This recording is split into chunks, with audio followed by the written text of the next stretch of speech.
इतनी विपरीत परिस्थितियों में जब बहुत दमन चल रहा है, इस आंदोलन के लिए 1 महीने पहले से हम लोग इनसे बात कर रहे थे कि हम लोग आंदोलन में जाएंगे 15 तारीख से, और कंटिन्यू हम लोग जो है डीएम, अपने अधिकारी निदेशकों को, सीएमओ को, सभी लोगों को हम लोगों ने कंटिन्यू नोटिस दिया।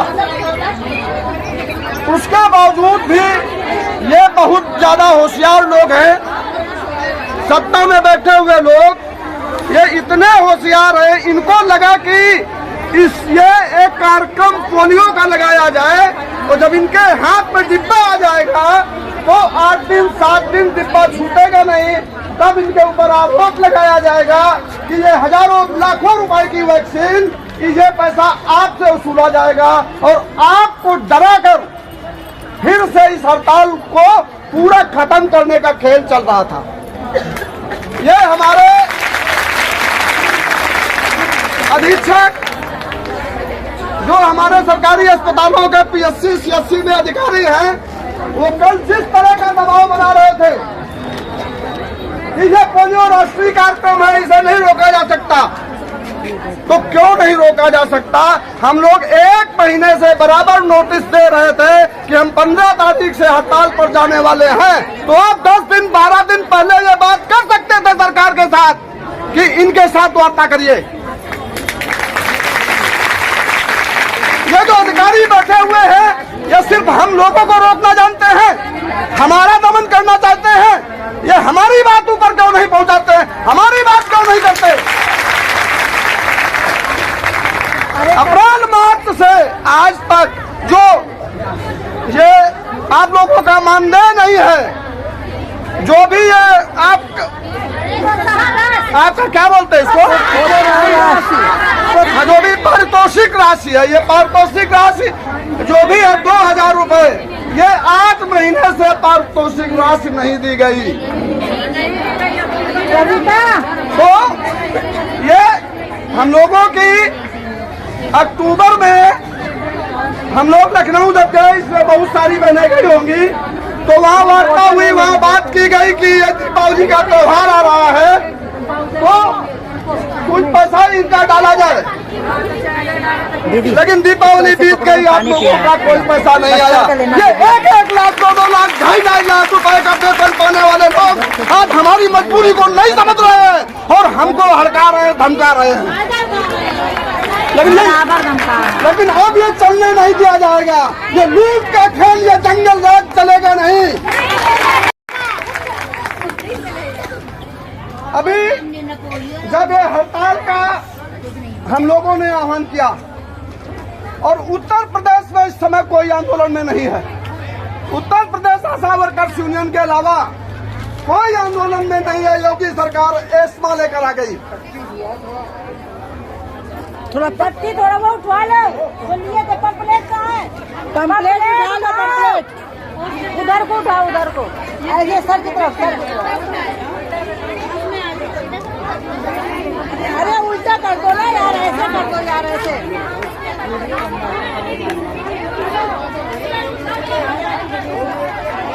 तो ये जो खड़ा नहीं करा, अभी जो ये बात हो रही थी कि हमारी हड़ताल जैसा ही नजदीक आई, वैसे ही उत्तर प्रदेश सरकार ने एस्मा का कानून लागू कर दिया। एस्मा किसके ऊपर लगता है? सरकारी कर्मचारी। इसलिए लगाया जाता है कि किसी की हड़ताल अगर होती है तो वो जो है अवैधानिक मानी जाएगी, गैर कानूनी मानी जाएगी। तो एस्मा के अंतर्गत राज्य कर्मचारी जो होते हैं, जो सरकारी कर्मचारी हैं, वो आते हैं। ये आशा वर्कर्स को तो आप कुछ नहीं मानते, मजदूर तक नहीं मानते, तो एस्मा कैसे लगाएंगे आप? और अगर ताकत है उत्तर प्रदेश सरकार में या दिल्ली सरकार में, तो हमारी इतनी आशा बहनें जो पूरे उत्तर प्रदेश में हड़ताल पर हैं, इनके ऊपर जो है ऐसा के अंतर्गत कार्रवाई करें।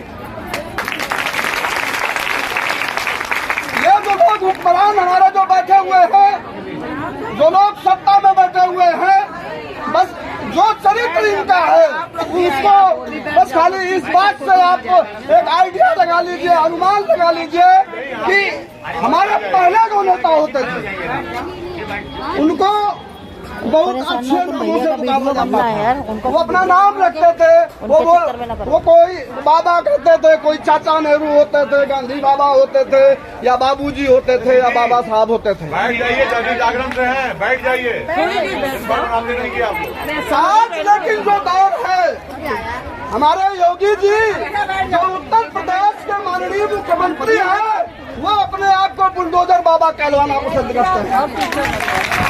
आप समझ सकती है बुलडोजर का काम क्या होता है। बुलडोजर सिर्फ विनाश करता है और कुछ नहीं करता है, और ये बुलडोजर बाबा हमारे सत्ता में बैठे हुए हैं। ये जो सत्ता में बैठे हुए हैं, ये जो बात करते हैं महिलाओं की, ये पूरी की पूरी सरकार उत्तर प्रदेश से दिल्ली तक बैठी हुई ये महिला विरोधी सरकार है। ये सरकार महिला विरोधी ही नहीं, ये सरकार मजदूर विरोधी भी है। ये किसी को पैसा नहीं देना चाहते, ये सबके साथ 15 मजदूरी करा करके ये अपना काम कराना चाहते हैं।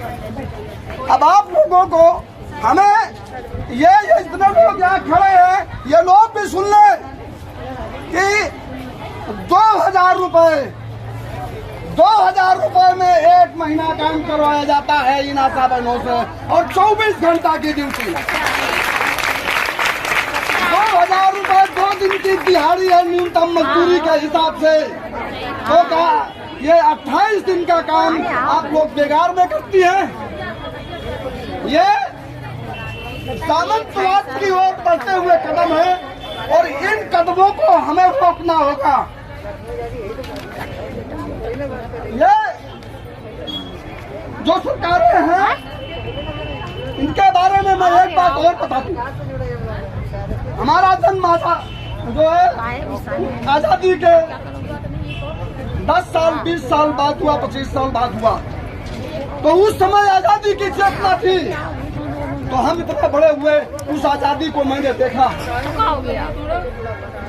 तो तब हमारे जो गार्जियन थे, जो हमारे माँ बाप थे, जो हमारे नाते रिश्तेदार थे, जो हमारे बुजुर्ग थे, वो हमसे कहते थे ईमानदारी की राह पर चलना, सच बोलना और अन्याय के खिलाफ डट कर लड़ना।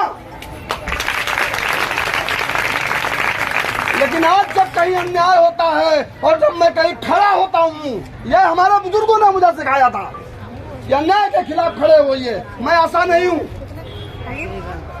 और आप जैसे पता नहीं हजारों संगठनों के साथ हम लोग खड़े हैं, आपको अपने अधिकार और हक के लिए जागरूक करते हुए आपकी लड़ाई को हम लड़ना चाहते हैं। लेकिन आज जो मैंने बताया कि हमारे जो गार्जियन, जो हमारे माँ बाप, हमारे भाई बहन, चाचा, जो भी हमारे मतलब बुजुर्ग थे, वो जो हमसे कहते थे कि अन्याय के खिलाफ हर जगह लड़ना है। आज जब सुबह घर से निकलता हूँ तो मेरी माँ रोती है कि किस चौराहे पर तुम्हारा इनकाउंटर कर दिया जाएगा, किस चौराहे पर तुम्हारे खोपड़ी में गोली डाल दी जाएगी, और किस चौराहे पर हजारों गुंडे आरएसएस के आएंगे और तुमको कत्ल कर देंगे। ये इस देश में और इस प्रदेश में चल रहा है।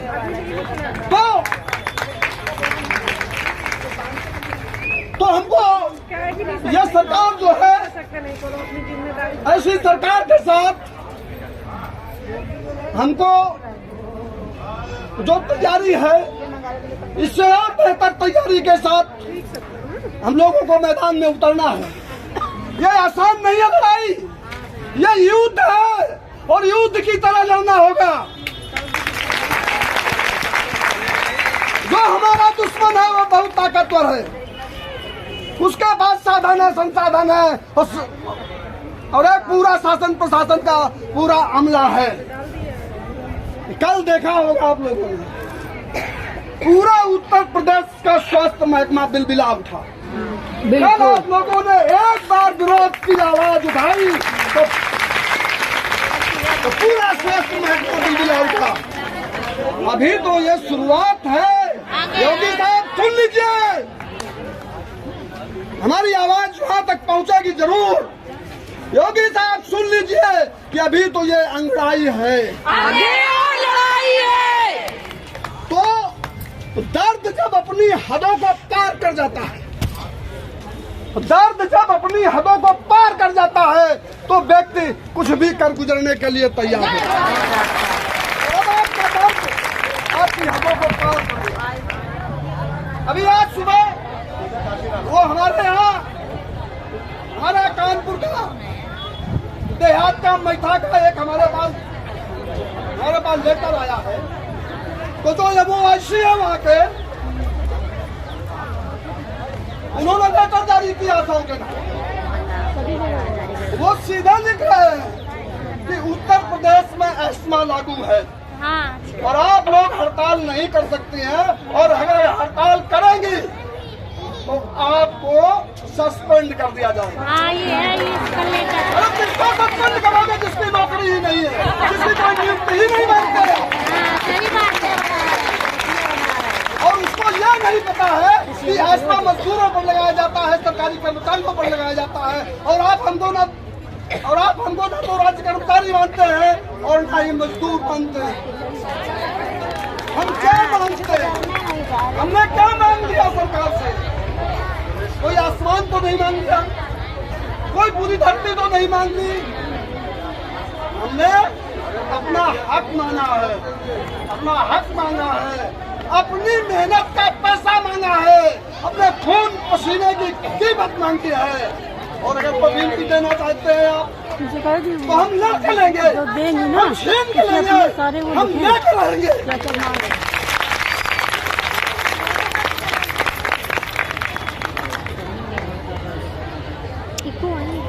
सर ये राजेश तो आज की ये बात है, राजेश है ना, हम ये कहना चाह रहे हैं। असली मुद्दे पर मैं आता हूँ कि ये हड़ताल इतनी आसान नहीं है, आसान तो नहीं, इसमें अभी बहुत लड़ाई है और दबाव और दमन बढ़ेगा, और दमन बढ़ेगा। अभी हो सकता है कि वो कल कोई अधिकारी कह रहा था तुम्हारे खिलाफ FIR दर्ज कर देंगे, ये हमारी दीदी बोल रही है। और ये यहाँ पर बैठे हुए अधिकारी ये खुद जानते हैं। मैं इसी कार्यालय की एक बात बताता हूँ आपको कि यहाँ के एक उच्च अधिकारी आए और उनके ऊपर CM का दबाव पड़ा। कोई फर्जी दस्तावेज थे, फर्जी लूट का मामला था, तो कोई भ्रष्टाचार में कोई डूबी हुई फाइल थी। DM ने कहा इस पर साइन कर दीजिए। हमारे अधिकारी ने मना कर दिया कि मैं साइन नहीं करूंगा, यह फर्जी दस्तावेज है। तो और उसके बाद उन्होंने एक प्रेस कॉन्फ्रेंस की और उसमें तमाम भ्रष्टाचार के आरोप लगाए। भ्रष्टाचार के आरोपों की जांच होनी चाहिए थी, उस अधिकारी को सस्पेंड कर दिया गया। इसी का गलत किया है। ये सरकार है, ये उत्तर प्रदेश की सरकार है, ये पूरा NHM लूट का सेंटर है, लूट का पूरा अखाड़ा है, और इसको सरकार बनाए रखना चाहती है। आप जैसे लोगों को बंदा मजदूर बनाकर शरारत काम कराते हैं। तो आगे लड़ाई है, और इसकी तैयारी में मुझे जुटना है। अभी हम कल 80% के साथ कामयाबी के साथ करेंगे। कल का पोलियो अभियान राष्ट्रीय कार्यक्रम, लोग कह रहे हैं, इनके अधिकारी कह रहे हैं कि बच्चों के भविष्य का सवाल है। हमारे बच्चे क्या कर रहे हैं? हमारे बच्चे क्या करें भैया? हमारा जीवन कोई जीवन नहीं है। तो ये लड़ाई हमारे जीवन की है, हमारे बच्चों के भविष्य की है और इस देश की आजादी को बचाने की है, इस देश के लोकतंत्र को बचाने की है। अन्यथा तो सब कुछ खत्म हो जाएगा। आज हमारी माँ रोती है, आज हमारी माँ रोती है, सुबह रो रही थी कि आप जाएंगे वहाँ। तमाम अधिकारियों के फोन मेरे पास आ रहे थे कि सर ये मत होने दीजिए। हमने कहा ये तो हो के रहेगा, तो आपके ऊपर कार्रवाई की जाएगी। तो हमने कहा कोई दिक्कत नहीं है। बस जब बाहर निकला मेरी माता जी रोने लगी। नहीं बच रहे अकेले, हमने कहा हम अकेले नहीं बच रहे हैं, हमारे साथ उत्तर प्रदेश की 2.5 लाख बहने, हमारे साथ यूनियन एक्ट है। जिंदाबाद जिंदाबाद बनाए रखना है। हाँ दीदी बनाए रखना है। महाराज एक बात कहने के साथ ही अपनी बात को खत्म करेंगे। हमारी बात यह है कि अभी जो भी आशा बहने थोड़ा डरी हुई है, तो आप लोग मोटिवेट करिए। और मैं आप लोगों के माध्यम से एक बात और सरकार को देना चाहता हूँ कि आप लोग पूरे गांव को, पूरे मोहल्ले को, पूरे इलाके को मोटिवेट करते हैं। तो इस सरकार को मैं बता देना चाहता हूँ, जिस दिन मैंने वोट के बारे में मोटिवेट करना शुरू किया, हमारी बहनों जो है जिस दिन वोट के बारे में मोटिवेट करेंगे, उस दिन न ताज रहेगा न सिंहासन।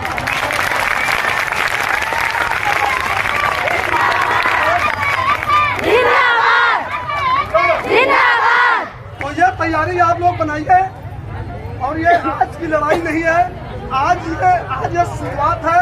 ये 10 दिन, 15 दिन, 1 महीने, जब तक जो गवर्नमेंट में बैठे हुए लोग, जो हुक्मरान हैं, जब तक वार्ता के लिए नहीं बैठते टेबल पर, तब तक कोई काम नहीं होगा और ये हड़ताल जारी रहेगी।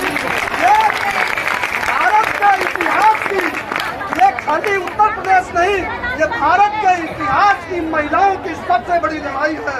और अगर इसको हम लोग देखेंगे तो शायद विश्व में औरतों का, महिलाओं का इतना बड़ा आंदोलन एक साथ खड़ा नहीं।